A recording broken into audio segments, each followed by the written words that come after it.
Salam saudara-saudaraku kekasih Kristus. Selamat berjumpa kembali dengan Resapi GKJ Margoyudan.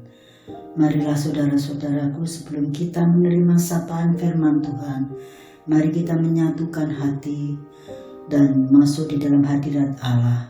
Kita berdoa bersama-sama. Ya Bapakku yang Maha Kasih lagi penyayang, Allah yang rahmani dan rahimi, di bawah kemurahan-Mu ya Bapa, kami semua ada karena Engkau berdaulat. Sungguh kami mengucap syukur Tuhan, pagi yang indah ini kami bisa bersama-sama mendengarkan sapaan firman-Mu. Kami percaya Tuhan Engkau mengurapi dan meneguhkan iman ini sehingga kami bisa melakukan di dalam kehidupan kami sehari-hari. Ya Bapakku, inilah doa kami yang kami naikkan hanya di dalam satu nama, yaitu Yesus Kristus yang menjadi Tuhan dan Juru Selamat kami. Haleluya, amin. Saudaraku yang dikasihi Tuhan, minggu ini nanti pada tanggal 13 kita mau masuk dalam perjamuan kudus. Maka kita akan mendengarkan firman Tuhan yang tertulis di dalam Matius 26 ayatnya yang 26 sampai 29, yang demikian firman-Nya. Penetapan perjamuan malam. Dan ketika mereka sedang makan, Yesus mengambil roti, mengucap berkat, memecah-mecahkannya, lalu memberikannya kepada murid-muridnya dan berkata, "Ambillah, makanlah, inilah tubuhku." Sesudah itu ia mengambil cawan, mengucap syukur, lalu memberikannya kepada mereka dan berkata, "Minumlah kamu semua dari cawan ini, sebab ini darahku, darah perjanjian yang ditumpahkan bagi banyak orang untuk pengampunan dosa. Akan tetapi berkatalah padamu, aku dari sekarang tidak akan minum lagi hasil pokok anggur ini sampai pada hari aku meminumnya, yaitu yang baru bersama-sama dengan kamu dalam kerajaan Bapakku." Demikian firman Tuhan, saudaraku yang dikasihi Tuhan. Matius diambil judulnya yaitu Mateon. Penulisnya Matius orang Lewi. Penulisnya di Palestina pada tahun 41. Tema asli yaitu di dalam Matius, Yesus adalah Mesias atau Mesianis. Saudaraku kekasih Kristus, salah satu perkataan yang paling menakjubkan yang pernah diucapkan Yesus adalah, "Ambillah, makanlah, ini tubuhku." Matius 26 ayat 26. Yesus menawarkan tubuhnya, astaga saudaraku, tidak kurang dari tubuhnya sendiri untuk diambil dan dimakan oleh manusia, demi manusia dan untuk manusia. Itu sangat luar biasa. Ada ide besar tentang doktrin penebusan, yaitu sebelumnya kita tahu adalah daging dan darah hewan yang dipersembahkan pada masa dulu dibawa di mezbah Tuhan sebagai korban tebusan. Prinsipnya, dasarnya adalah ada yang bersedia mati demi rela atau terpaksa agar yang lain bisa hidup. Ini sebenarnya praktek kehidupan yang biasa. Bayangkanlah apa saja yang Anda makan.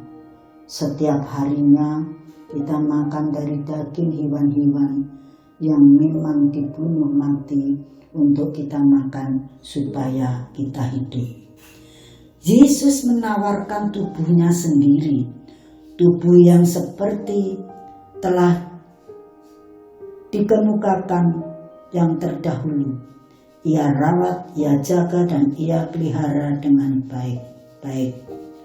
Tubuh yang tidak pernah dimanjakan, tetapi tidak pernah pula direndahkan atau diabaikan. Tubuh yang seperti itulah, lebih tepat lagi, sikap tubuh yang seperti itulah yang ditawarkan Yesus untuk Anda dan saya.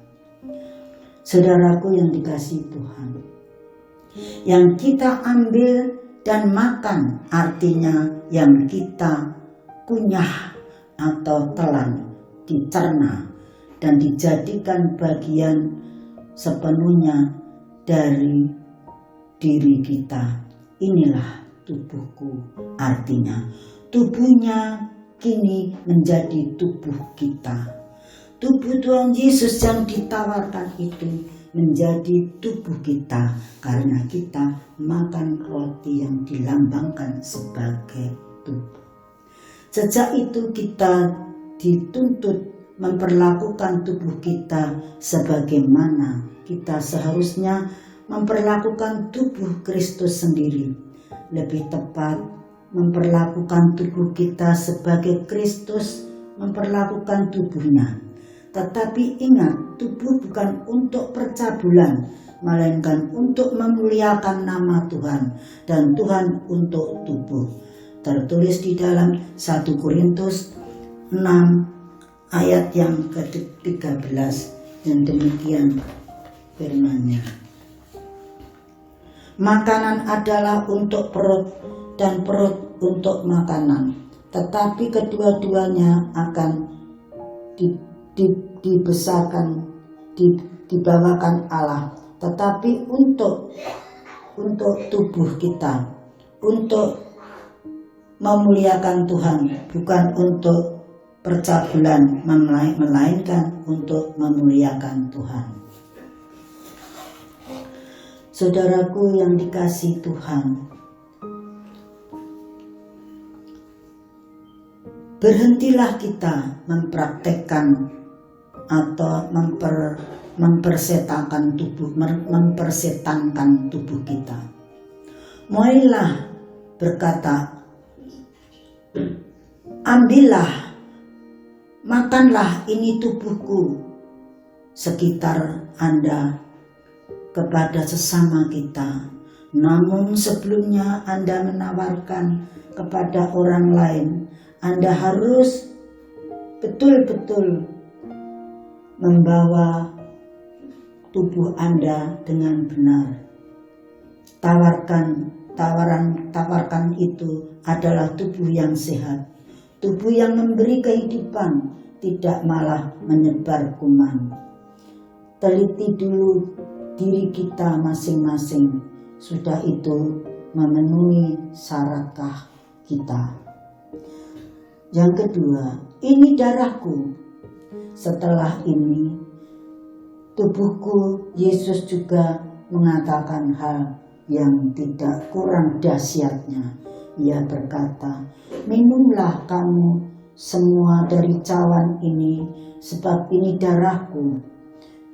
Matius 26 ayat 27 dan 28. Ketika Yesus menawarkan, inilah darahku, yang tidak kurang adalah awal sebuah garis darah atau garis keturunan yang baru.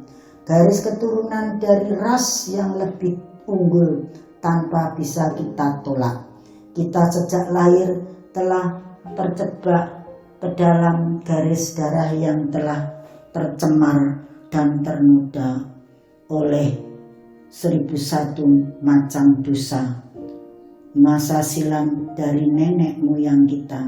Siapa bisa memilih mau menjadi keturunan siapa? Kini Yesus menawarkan sebuah opsi lain, yaitu menawarkan darahnya sendiri untuk menggantikan darah kita yang telah terpolusi dosa itu. Secara lahiriah saya adalah bagian dari garis keturunan yang Papa hina, nista, kotor, yang tidak dapat dibanggakan. Biar saja kita perlu menutup-nutupinya, itu adalah masa silam. Di dalam Kristus saya sekarang telah mempunyai garis darah atau keturunan yang baru. Saya telah memiliki stambun yang baru. Anda juga tidak perlu lagi sekedar menjadi korban tak berdaya dari takdir yang telah menentukan garis keturunan Anda. Anda ini boleh memilih dan mengambil keputusan sendiri. Apakah ingin tetap dengan stambun Anda yang lama atau mau mulai dengan yang baru? Pilihan itu terjadi ketika Anda mengambil keputusan terhadap tawaran Kristus. Inilah darahku, minumlah. Darah perjanjian. Jadi yang kita minum ini adalah darah perjanjian Kristus dengan manusia untuk penebusan dosa. Berdiakah Anda menjadi bagian dari Kristus? Maukah Anda minum dari cawannya? Begitu rupa sehingga darahnya menjadi darah yang ditebus, dibeli lunas dari pasar dosa, yang artinya akuraso. Kemudian dikeluarkan dari pasar dosa yang artinya akuraso. Lalu kita dilepas bebas dari dosa, yaitu lutro. Cawan tersebut adalah cawan penderitaan yang pahit yang harus dicucup dengan mulutnya. Matius 20 ayat 22, 23 dan 26 ayat 39. Bandingkan di dalam praktek pengorbanan, transfusi darah juga merupakan pengalaman yang tidak nyaman, jauh dari menyenangkan, apalagi cuci darah. Tetapi itulah satu-satunya pilihan bila Anda lebih mengutamakan kehidupan daripada kenyamanan. Kenyamanan darah Kristus adalah darah yang paling murni yang dapat Anda peroleh. Darah itu bukan cuma bebas dari HIV atau AIDS, yang jauh utama yaitu bebas dari dosa.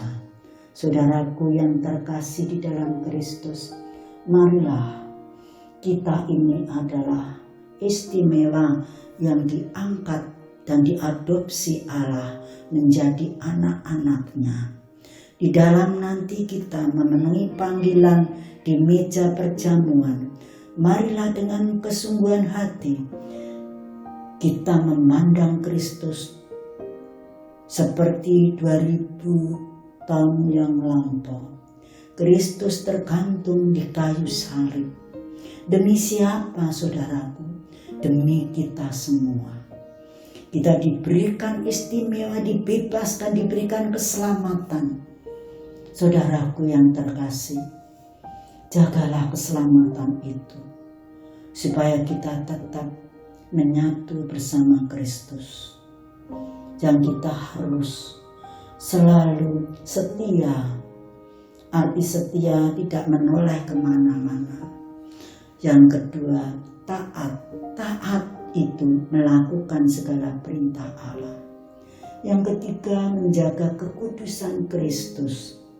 Yang keempat, meletakkan Allah di atas segala-galanya. Selamat menuju perjamuan kudus pada tanggal 13 Februari nanti. Tuhan memberkati kita, Tuhan meneguhkan kita. Damai sejahtera selalu melingkupi di dalam kehidupan saudara-saudara semua.